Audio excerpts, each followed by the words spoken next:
नहमदुहु व नसल्ली अला रसूलिल करीम। एक सवाल हमारे पास है कि जो बंदा फासिक मोलिन हो, यानी जो शख्स दाढ़ी कटवाता हो, दाढ़ी मुंडवाता हो, एक मुट्ठी तक दाढ़ी रखना ये वाजिब है। और जो शख्स दाढ़ी कटवाता हो, दाढ़ी मुंडवाता हो, एक मुट्ठी से कम उसने रखी हो, और वो अगर या फिर क्लीन शेव हो, उसने मुकम्मल दाढ़ी न रखी हो, तो वो अगर अजान दे दे तो क्या अजान हो जाएगी या नहीं?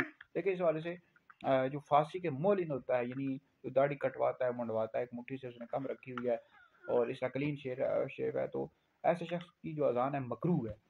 तो बहरहाल अगर उसने अजान दे दी तो बेहतर यह है कि अजान लौटाई जाए, यानी दोबारा अजान दी जाए। लेकिन बहरहाल जहाँ पर फितना फसाद का खदशा हो कि बहुत ज़्यादा फितना लड़ाई झगड़ा पैदा हो जाएगा, तो फिर वहाँ पर अजान ना लौटाई जाए। लेकिन बहरहाल ये याद रखें कि अगर जो दाढ़ी मुंडा है या दाढ़ी कटवाता है, एक मुट्ठी से कम रखी, उसने अजान दे दी तो अजान हो जाएगी, ठीक है जी। यानी अगर दोबारा अजान नहीं भी दी तो कोई मसला नहीं है। लेकिन बहरहाल हमारे फुकाहा ने लिखा है, चूंकि फासिक मोलिन है, तो दाढ़ी मुंडवाता है, दाढ़ी कटवाता है, एक मुट्ठी तक दाढ़ी रखना ये वाजिब है। तो लिहाजा इस हवाले से अगर उसने अजान दी तो बेहतर यह है कि आप दोबारा अजान दें, ठीक है जी।